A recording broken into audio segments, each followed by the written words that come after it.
बिस्मिल्लाहिर्रहमानिर्रहीम। अस्सलाम वालेकुम। आज हम बात करेंगे Pakistan air force airman branches and test syllabus. तो सबसे पहले बात कर लेते हैं जो एयरमैन में डिफरेंट ब्रांचेस होती हैं, जैसे कि एरोट्रेड है, PF and DI, fire fighter, provost, GC, female medical assistant. तो अब हम बात करेंगे कि इनके जो टेस्ट होते हैं उनमें कौन कौन से सब्जेक्ट इंक्लूड होते हैं। तो जो एरोट्रेड, पीएफ एंड डीआई है और फायर फाइटर है, उसमें सबसे पहले इंटेलिजेंस टेस्ट होता है, उसके बाद फिजिक्स, मैथ, इंग्लिश और लास्ट पे पर्सनैलिटी टेस्ट होता है। और उसके बाद है प्रोवोस्ट और जीसी। इसमें सिर्फ इंटेलिजेंस, इंग्लिश और पर्सनैलिटी टेस्ट होता है, यानी इसमें फिजिक्स और मैथ इंक्लूड नहीं होते। और उसके बाद है फीमेल मेडिकल असिस्टेंट। तो इसमें सबसे पहले इंटेलिजेंस टेस्ट होता है, फिर बायोलॉजी का टेस्ट होता है, फिर फिजिक्स और फिर पर्सनैलिटी टेस्ट होता है। और इसमें एक बात ध्यान आपने रखनी है कि जब एक टेस्ट आपका क्लियर होगा तो फिर दूसरा टेस्ट आपका स्टार्ट होगा। तो अब हम बात कर लेते हैं डिटेल के साथ कि इंटेलिजेंस टेस्ट में क्या आता है, फिजिक्स में क्या आता है, मैथ, इंग्लिश और पर्सनैलिटी टेस्ट में कौन कौन सी चीज़ें इंक्लूड होती हैं और आपने क्या क्या इसके लिए प्रिपेयर करना है, वो अब बात करते हैं। अब हम सबसे पहले बात करते हैं इंटेलिजेंस टेस्ट की। तो इंटेलिजेंस टेस्ट में दो तरह के चीज़ें इंक्लूड होती हैं, एक है वर्बल पार्ट और एक होता है नॉन वर्बल पार्ट। और इस इंटेलिजेंस टेस्ट में टोटल एमसीक्यूज होते हैं 100 और टाइम होता है 45 मिनट।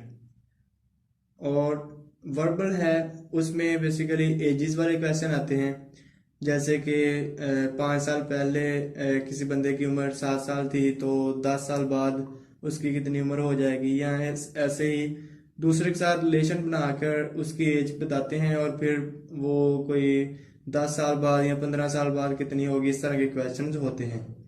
उसके बाद होता है, जैसे ये मैंने लिखा है A1 है, B2 है और Y क्या होगा। तो ये बेसिकली क्या है कि A1 का मतलब है जो A है पहला अल्फ़ाबेट है, B दूसरा है, तो इस तरह Y क्या है 25, यानी कि अल्फ़ाबेट है 25 नंबर पे, क्योंकि जो टोटल अल्फ़ाबेट है वो 26 होते हैं। उसके बाद आ जाते हैं डायरेक्शंस वाले क्वेश्चन, जैसे कि उसमें अक्सर आते हैं क्वेश्चन, जैसे कि एक बंदा है वो नॉर्थ की तरफ पहले गया है 5 कदम, फिर वो ईस्ट की तरफ मुड़ गया है और उसके बाद वो 3 कदम चला है, फिर वो नॉर्थ की तरफ आया है। इस तरह फिर वो जो उसकी पोजीशन है तो उसकी डायरेक्शन किस तरफ है। उसके बाद है सीरीज वाले क्वेश्चन आ जाते हैं। सीरीज में जैसे कि 2, 4, 6, 8 और आगे क्या होगा 10 होगा। और इस तरह के और भी होते हैं, जैसे कि 1, 8, 27। तो इसमें क्या है क्यूब्स हैं। तो अब ये पहला A का क्यूब है, दूसरा 2 का क्यूब है और जो तीसरा है वो 27 3 का क्यूब है। तो आगे 4 का जो क्यूब है वो आएगा। इस तरह के इसमें क्वेश्चन होते हैं। उसके बाद रिलेशन वाले क्वेश्चन आ जाते हैं, जैसा कि table is to wood and coat is to, यानी कि जो टेबल है वो लकड़ी का बना होता है और जो कोट है वो किसका बना होता है कपड़े का, तो क्लॉथ आ जाएगा उसका, ठीक है। उसके बाद होते हैं नॉन वर्बल। नॉन वर्बल में बेसिकली ज़्यादातर क्वेश्चन जो हैं वो फिगर टाइप क्वेश्चन होते हैं। मैंने दो उनके एग्जांपल दिए ताकि आपको थोड़ा आइडिया हो जाए कि उसमें क्वेश्चन किस तरह के आते हैं। जैसे इसमें है कि ट्राइंगल है, सर्कल है और उसके बाद स्क्वायर है, तो इस तरह ये स्क्वायर, ट्राइंगल और सर्कल कंप्लीट है। और उसके बाद है सर्कल, स्क्वायर। तो अब यहाँ पे ट्राइंगल मिसिंग है, तो इसका जो आंसर होगा वो है ट्राइंगल, ये वाला। और इस तरह के क्वेश्चन होते हैं, जैसे कि ये मैंने एक पैटर्न बनाया है, तो उसमें से ये कोई पार्ट वो मिस कर देंगे और कहेंगे यहाँ पे कौन सा आता है, 4 ऑप्शन दिए होते हैं। और इसमें सबसे जो इम्पोर्टेंट चीज़ है वो ये है कि आपने जब इंटेलिजेंस टेस्ट देने जाना है तो आपको वो वाइट बोर्ड देंगे।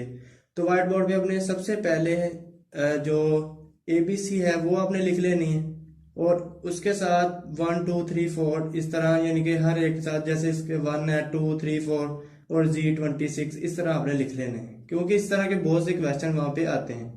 उसके बाद डायरेक्शंस वाले क्वेश्चन भी ज़्यादातर आते हैं, तो उसमें आपने क्या है, ईस्ट वेस्ट नॉर्थ साउथ वाला एक जो एरो है वो बना लेने, ताकि जब आपके जो ये क्वेश्चन आए तो आप इजीली सॉल्व कर सकें। तो ये इसकी टिप्स थी इंटेलिजेंस टेस्ट की। तो ये दो काम आपने जाकर करने हैं, तो इससे आपको टेस्ट में बहुत आसानी होगी। उसके बाद बात कर लेते हैं फिजिक्स टेस्ट की। तो फिजिक्स टेस्ट में टोटल एमसीक्यूज है वो 25 होते हैं, टाइम 15 मिनट होते हैं। और ये आपने बात याद रखनी है, मैंने पहले भी बताया था कि अगर आपका इंटेलिजेंस टेस्ट क्लियर होगा तो फिर आपका फ़िज़िक्स का टेस्ट ओपन होगा, और जब फ़िज़िक्स का टेस्ट क्लियर होगा तो मैथ का टेस्ट ओपन होगा। यानी कि एक टेस्ट आप क्लियर करेंगे तो नेक्स्ट टेस्ट आपका ओपन होगा, नहीं तो वो स्क्रीन पर लिखा आ जाता है कि बैड लक। तो फिजिक्स टेस्ट की जो आपने प्रिपरेशन है वो बेसिकली मैट्रिक बुक से करनी है। जो आपकी मैट्रिक 9th और 10th की फिजिक्स की बुक है वो आपने एक दफ़ा रिवाइज कर लेनी है। उसमें जो लॉज हैं वो पढ़ लेने हैं, ठीक है। लॉ ऑफ इनर्शिया क्या होता है, ठीक है। उसके बाद जो आर्चमिस लॉ है वो आ जाता है, और बहुत से पास्कल, जो पास्कल का लॉ है वो आ जाता है। इस तरह डिफरेंट जो लॉज होते हैं वो आ जाते हैं। उसके बाद यूनिट्स आ जाते हैं कि टार्क का क्या यूनिट है, वर्क डन का क्या यूनिट है, ठीक है। और न्यूमेरिकल यानी कि इतने ज़्यादा लेंथी न्यूमेरिकल नहीं होते, छोटे ही होते हैं। जैसे कि वर्क फाइंड करना हो तो वो फोर्स और डिस्प्लेसमेंट दो चीज़ें दे देंगे, और सिंपल क्या फार्मूले आपने वैल्यू पुट करनी है और सॉल्व हो जाएगा। इतने यानी बड़े कोई न्यूमेरिकल नहीं होते, बस सिंपल सिंपल ही होते हैं। उसके बाद आपने फार्मूलाज वगैरह देख लेने हैं, अक्सर जो आप पेपर में आ जाते हैं। जैसे मोमेंटम का क्या फार्मूला है, वो क्या है, P is equal to mv। और उसके बाद डेफिनेशन आ जाती हैं, जैसे कि rate of change of displacement क्या होता है, rate of change of velocity क्या होती है, ठीक है।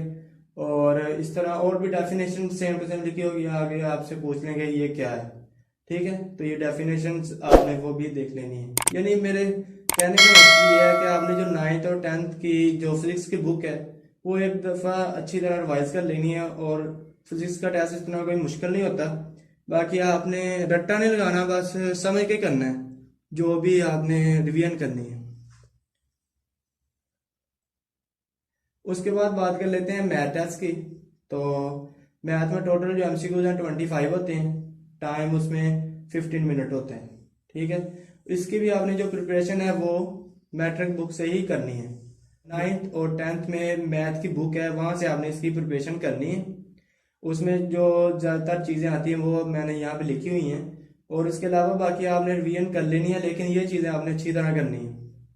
जैसे ये मैट्रिक्स वाला चैप्टर है, सेट वाला चैप्टर है, यूनियन, इंटरसेक्शन, कंप्लीमेंट, ठीक है। इस तरह की चीज़ें आ जाती हैं। और मैट्रिक्स में आ जाता है बेसिकली एडजॉइंट कैसे फाइंड करते हैं, डिटर्मिनेंट कैसे फाइंड करते हैं, ठीक है। और आ जाता है अक्सर जो एडिटिव इन्वर्स है उसे किस तरह हम शो करते हैं, ठीक है। उसके बाद मल्टीप्लिकेटिव इन्वर्स है उसे कैसे शो करते हैं, ठीक है। इस तरह की यानी कि उसकी रिप्रेजेंटेशन है वो भी आ जाती हैं। उसके बाद है एलसीएम आ जाता है, फाइंड करना होता है, दो हमें इक्वेशन दी होंगी, ठीक है। और एचसीएफ, ये दो चीज़ें आपने अच्छी तरह कर ली। ये मैट्रिक जो मैथ की बुक है वहाँ पे मौजूद है ये चीज़ें। उसके बाद प्रोपोर्शनैलिटी वाले क्वेश्चन आ जाते हैं, जैसे कि अक्सर ऐसे आ जाते हैं कि 50 बंदे थे, उन्होंने इतना काम किया, और जो अगर 10 बंदे हो जाएं तो वो कितने काम करेंगे। उसके अलावा जो प्रोपोर्शनैलिटी वाले क्वेश्चन होते हैं, जैसे कि 1:2 इज इक्वल टू x/5, इसमें x फाइंड करना है, ठीक है।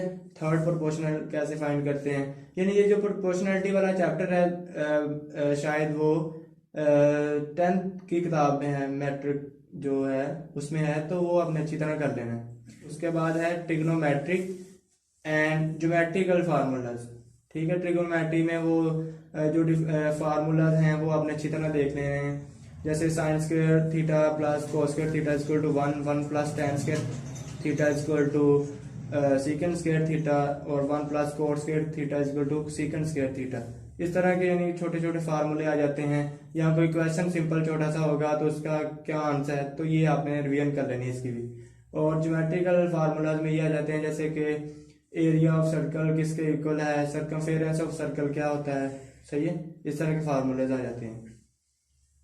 उसके बाद है अलजेब्रिक इक्वेशन, जैसे कि उसमें अक्सर फैक्टराइजेशन, कोई इक्वेशन क्वाड्रेटिक हमें दी होती है, उसकी फैक्टराइजेशन करनी होती है, या हम कह देते हैं कि क्वाड्रेटिक फार्मूला वो डिफरेंट ऑप्शन में कह देते हैं इसमें कौन सा करेक्ट है। तो ये जो चैप्टर है 10th का पहला, वो भी आपने अच्छी तरह कर लेना है। उसमें फैक्टराइजेशन भी मौजूद है, कंप्लीटिंग स्केयर भी मौजूद है, क्वाड्रेटिक फार्मूला भी मौजूद है, ठीक है। तो ये आपने चीज़ें अच्छी तरह कर लेनी है। और जो 9th और 10th की मैथ की बुक है वो आपने जो चैप्टर हैं तकरीबन हर एक को एक दफ़ा देख लेना है। बाकी ये जो चीज़ें हैं आपने अच्छी तरह कर लेनी है, ये ज़्यादातर आती हैं। जो मैथ टेस्ट है इसमें ज्योमेट्रिकल क्वेश्चन में और भी आ जाते हैं, जैसा कि the distance between centre and the point on a circle, तो इसका आंसर है रेडियस। तो उसके बाद आ जाता है कि सम ऑफ एंगल्स इन ट्राइंगल, तो वो 180 है। और उसके बाद एक्यूट एंगल क्या होता है, ऑब्ट्यूस एंगल क्या होता है, राइट एंगल क्या होता है, कंप्लीमेंट्री एंगल क्या होते हैं, और सप्लीमेंट्री एंगल्स क्या होते हैं। तो ये जो इसका हल ये है कि आपने जो लास्ट में डेफिनेशन दी होती है ये आपने एक दफ़ा अच्छी तरह पढ़ लेनी है, इन सर्कल आउट सर्कल। अब हम बात करते हैं इंग्लिश टेस्ट की। तो इंग्लिश टेस्ट में 50 एमसीक्यूज होते हैं और टाइम 35 मिनट होता है। और ये बात आपने याद रखनी है कि जो इंग्लिश का टेस्ट है इसकी आपने प्रिपरेशन सबसे अच्छी करनी है, क्योंकि सबसे ज़्यादा जो बच्चे फेल होते हैं वो इसी टेस्ट में होते हैं। तो ये जो मैंने चीज़ें लिखी हैं अगर आप अच्छी तरह कर लेते हैं इन चीज़ों को तो इंशाल्लाह आप टेस्ट क्लियर कर लेंगे। और आपने ये चीज़ों को सही कंसेप्ट के साथ करना है, रट्टा नहीं लगाना। यानी कि कुछ होते हैं कि वो एमसीक्यू देख के बस रट्टा लगा लेते हैं, इसका ये इसका ये, इस तरह नहीं करना आपने। सही अगर कंसेप्ट के साथ आप करते हैं, अगर आप कंसेप्ट के साथ और समझ के करते हैं चीज़ों को, तो आपको कोई मसला नहीं होगा कि वो कोई भी एग्जांपल दे ले या कोई भी आपको सेंटेंस आ जाए। तो इसमें आपने इंग्लिश ग्रामर्स करनी है, ठीक है। उसमें नाउन प्रोनाउन, ठीक है। और उसके बाद आ जाता है कंजक्शन, ठीक है, इंटरजेक्शन, ठीक है। इस तरह की चीज़ें आपने करनी है। उसके बाद टेंसेस जो हैं वो आपने अच्छी तरह करने हैं। और आपको पता हो गया टेंस में, इस टेंस में कौन सी फॉर्म आती है, फॉर कहाँ पे यूज़ करते हैं, सिंस कहाँ पे यूज़ करते हैं, ठीक है। और कौन से टेंस में कौन सा हेल्पिंग वर्ब यूज़ होता है, ये चीज़ें आपको अच्छी तरह पता होनी चाहिए। उसके बाद आर्टिकल्स जो ए एन और दी का जो यूज़ होता है वो आपको अच्छी तरह पता हो कि ए कहाँ पे यूज़ होता है, एन कहाँ पे यूज़ होता है, और दी कहाँ पे यूज़ होता है। सबसे ज़्यादा जो इस टेस्ट में पार्ट इंक्लूड होता है वो इस प्रपोजिशन का होता है। प्रपोजिशंस को आपने अच्छी तरह कर लेना है, ठीक है। ये आपको मैट्रिक जो बुक है उसमें भी मिल जाएंगी। और बाकी आपने कोई भी यूट्यूब से वीडियो देख लेनी है प्रपोजिशंस की, या कोई भी आपने के पास जो भी प्रपोजिशंस की बुक है वो आपने वहाँ से तैयारी करनी है, ठीक है। बाकी आप कोशिश करें कि एयरफोर्स की कोई यानी कि बुक ले लें, और या फिर गूगल से डाउनलोड कर लें। प्रपोजिशन की तैयारी आप गूगल से भी कर सकते हैं, ठीक है। तो वहाँ से भी आप अच्छी इसकी प्रिपरेशन कर सकते हैं। उसके बाद है सिनोनिम्स आ जाते हैं और ऑन्टोनिम्स आ जाते हैं। इसमें जो सेम मीनिंग होते हैं वो होता है, और इसमें ओपोजिट मीनिंग वाली चीज़ बतानी होती है। और उसके बाद एक्टिव एंड पैसिवाइज आ जाते हैं, डायरेक्ट एंड इनडायरेक्ट स्पीच आ जाते हैं। ये चीज़ें भी इनमें भी तकरीबन 5-5 एमसीक्यूज आ सकते हैं इन दोनों के। और उसके बाद स्पेलिंग्स होते हैं, मिसिंग होता है, जैसे कि इसका स्पेलिंग लिख दें और यहाँ पे ओ मिसिंग कर दें तो वो नीचे आई होगा, ओ होगा, इस तरह आपने ओ को टिक करना है। मस्कुलाइन एंड फीमाइन इसमें होता है, जिसे हम उर्दू में मुज़क्कर मोनस कहते हैं, वो आ जाते हैं बॉय गर्ल। और किंग का क्या होता है, क्वीन।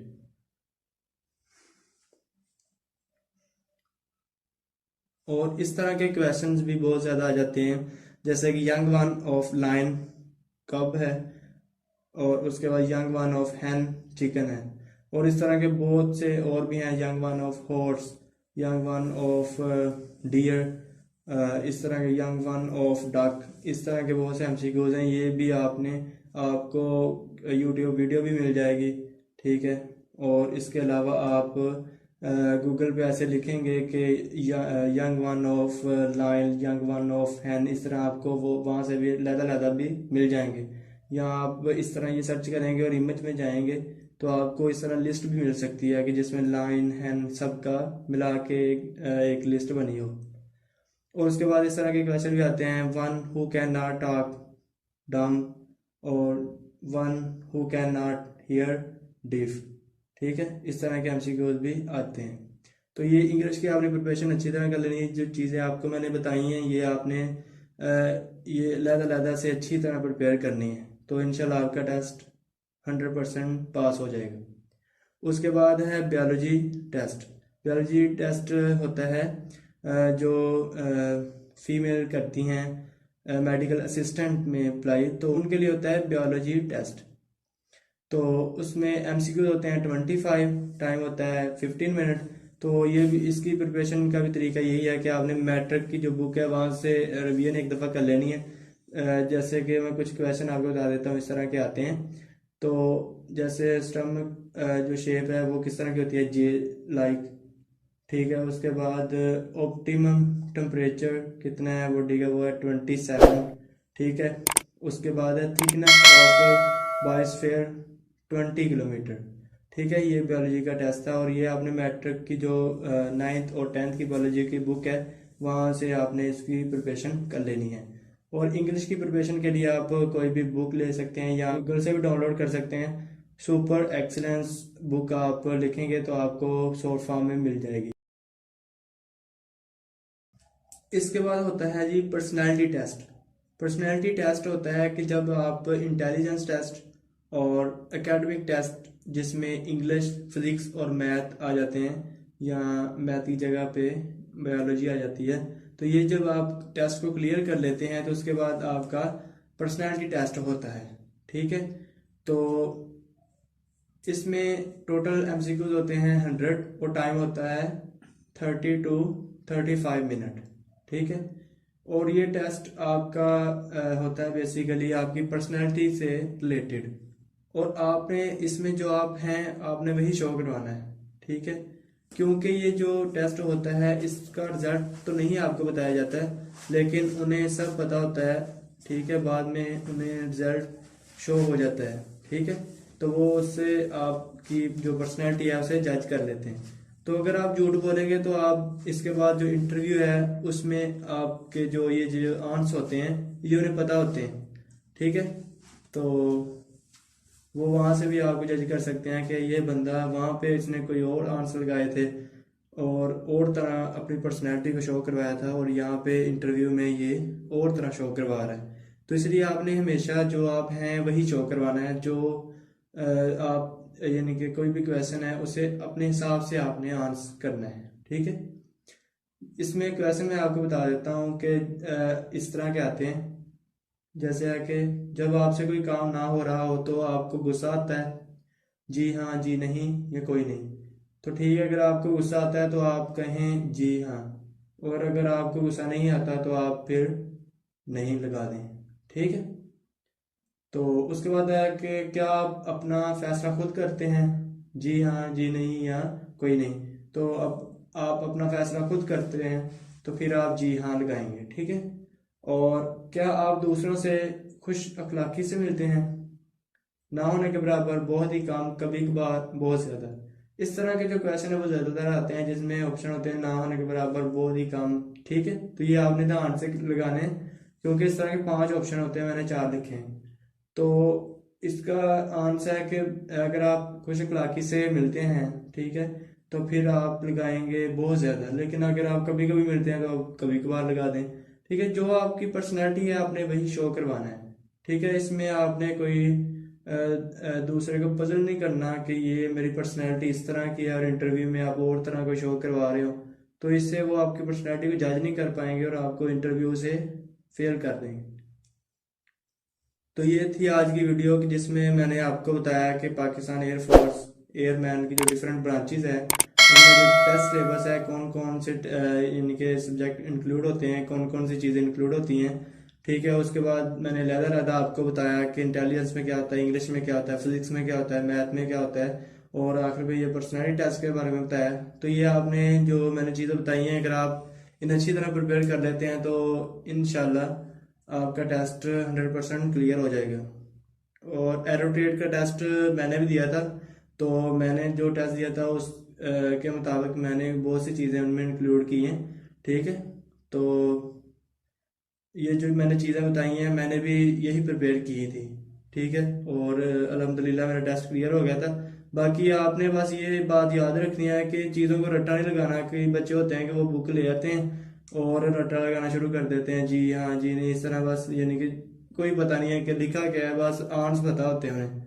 तो इस तरह नहीं आपने करना, क्योंकि अगर आप ऐसे करेंगे तो अगर क्वेश्चन चेंज हो जाता है, ये तो नहीं कि जो क्वेश्चन मैंने बताए हैं वही आएंगे। ठीक है, तो इस तरह के ही आएंगे। ठीक है, तो आपने प्रिपरेशन आपकी जो है वो कंप्लीट होनी चाहिए।